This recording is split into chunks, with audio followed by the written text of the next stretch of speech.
Hello friends, welcome back to my মহা মায়াজাল channel. বরাবরের মতো ইসলাম প্রিয় ভাইদেরকে জানাচ্ছি আসসালামু আলাইকুম ও হিন্দু ভাইদেরকে নমস্কার। তো পৃথিবীর যেখান থেকে ভিডিওটি দেখছেন সবাইকে জানাচ্ছি আন্তরিক অভিনন্দন ও শুভেচ্ছা। ফ্রেন্ডস, প্রতিদিনই তো তাবিজ কবচ এইটা সেইটা দূর থেকে বশীকরণ অমুক সমুক দেই, তবে আজকে একটা গাছের পরিচয় করিয়ে দেব। সেই গাছ থেকেও তন্ত্রমন্ত্রের কাজও করা যায় এবং অনেক ধরনের রোগেরও উপকার করা যায়। আমি সেই ভিডিওটা আজকে আপনাদের মাঝে তুলে ধরছি। হ্যাঁ, আপনারা ঠিকই ধরেছেন, থাম্বনেলেও দেখেছেন।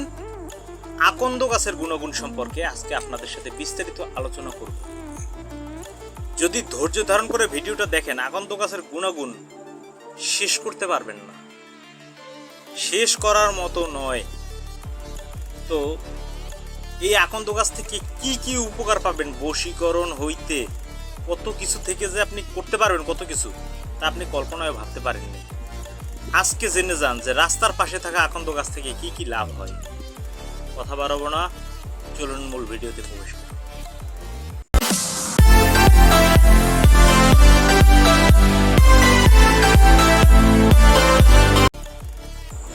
সো ফ্রেন্ডস, ফিরে আসলাম একটা ইন্ট্রোর পর। এখন কথা হচ্ছে আকন্দ গাছের তন্ত্রমন্ত্রের বিষয়ে প্রথমে চলে আসি। তন্ত্রমন্ত্রে আপনার কি উপকার হবে? যদি কাউকে জিন ভূত বা কোনো কিছুতে আক্রমণ করে থাকে, তাহলে একটা কাজ করবেন। যে আকন্দ গাছটি দেখছেন, শ্বেত বা যে গাছ হোক, শ্বেতাকন্দ বা বেগুনি কালারের হোক, যেটা হোক, শ্বেত হলে বেশি ভালো হয়। ওই আকন্দ গাছের গোড়ায় গিয়ে যে কোনো শুক্রবার অথবা সোমবার দিন এরকম একটা আগরবাতি নেবেন, একটা মোমবাতি নেবেন।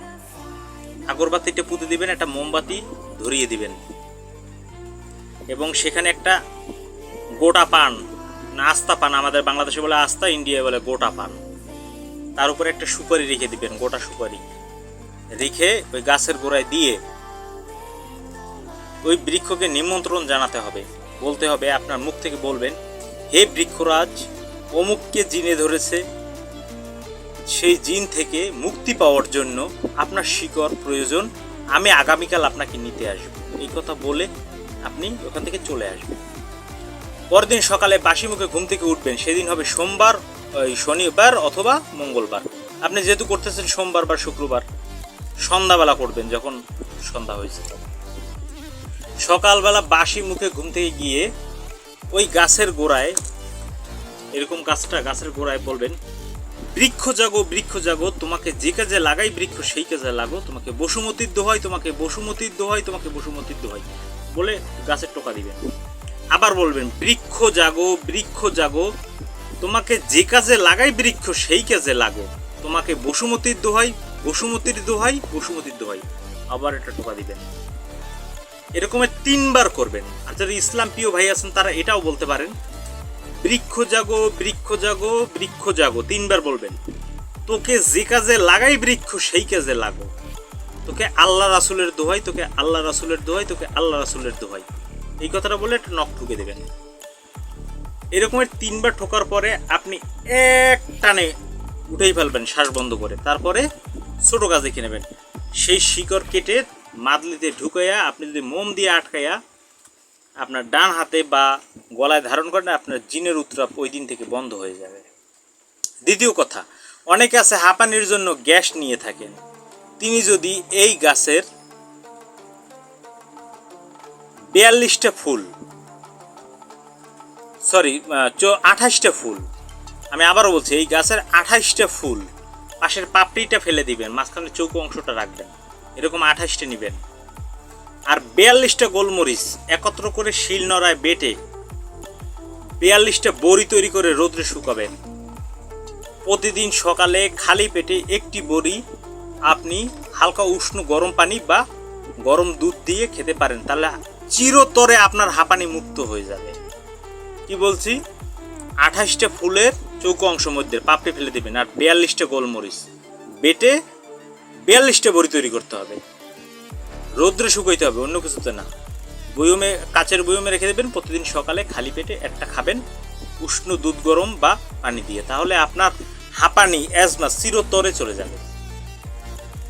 যাদের দাউদ হয়, চুলকানি, একজিমা কমে না, সেই জায়গায় ওই গাছের পাতা ভেঙে কষ লাগিয়ে দেবেন। বেশি সময় রাখবেন না, 10 মিনিট রেখে আবার পানি দিয়ে ধুইতে করে ফেলবেন, আপনার দাউদ এক্সিমা সেরে যাবে। দ্বিতীয়ত আমি আরেকটা কথা বলছি, আকন্দ গাছের পাতা যদি রোদ্রে শুকাইয়া একদম কুরকুরে মুড়মুড়ে বানায় ফেলাইতে পারেন, যেন পাউডার হয়ে যায়, সেই পাউডার ছাগলের দুধের সাথে মিক্সড করে অনামিকা আঙুল দ্বারা কপালে তিলক কেটে যার নাম উদ্দিষ্ট করে যার সামনে যাবেন সেই ব্যক্তি আপনার বশীভূত হবে, বশীকরণ হবে। কারণ আপনি তাবিজ কবচে অবিশ্বাস হতে পারেন, গাছ কোনোদিন আপনার সাথে বেইমানি করবে না।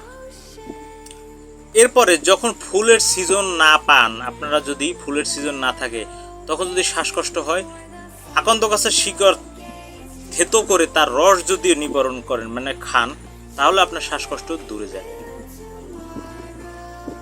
এছাড়া আকন্দ গাছের আরও গুণাগুণ আছে। আকন্দ গাছের পাতা আপনি পায়ের তলায় দিয়ে মোজা পরে রাত্রে ঘুমালে আপনার ডায়াবেটিক্স নিয়ন্ত্রণে থাকবে। আপনি যখন বিকেলবেলা হাঁটেন, 2টি আকন্দ পাতা পায়ের তলে মোজা পরে তারপরে আপনি হাঁটবেন, আপনি দেখবেন 3 দিনের ভিতরে আপনার ডায়াবেটিক্স 5 কি 6 পয়েন্টে নেমে গেছে। ওষুধ সেবন করতে হবে না, এইরকম একটা পর্যায়ে, কিন্তু ওষুধ খেয়ে যাবেন, নিষেধ করব না। তাহলে আকন্দ গাছ থেকে কত ধরনের উপকার আমরা পাচ্ছি চিন্তা করেন, কিন্তু রাস্তার পাশে গাছটা পড়ে আছে, এর গুণগুণ সম্পর্কে আমরা জানি না। শরীর বন্ধ রক্ষার্থে এর শিকড় আমরা ব্যবহার করি, বাড়িতে নেগেটিভ এনার্জি দূর করতে এই গাছটি আমরা ব্যবহার করি, এই গাছ দ্বারা আমরা অক্সিজেন পেয়ে থাকি। তাই এই গাছগুলো কেউ কাটবেন না, এই গাছগুলো রেখে দিবেন, আপনাদের উপকারে আসবে। অনেকেই আছে গ্রামে কেটে কেটে দিন দিন ওষুধি গাছগুলোকে ধ্বংস করে ফেলছে, এগুলো করবেন না। এই গাছ থেকে আরও অনেক উপকার পাওয়া যায়, বলতে গেলে অনেক বড় ভিডিও হবে, সেটা আমি করতে চাই না, আরেকদিন বর্ণনা করে দিব। আজকে এ পর্যন্তই। যদি ভিডিওটা ভালো লাগে অবশ্যই লাইক কমেন্ট শেয়ার করে আমার পাশেই থাকবেন। সবাই ভালো থাকবেন, সুস্থ থাকবেন, শুভকামনা রইল। আল্লাহ হাফেজ।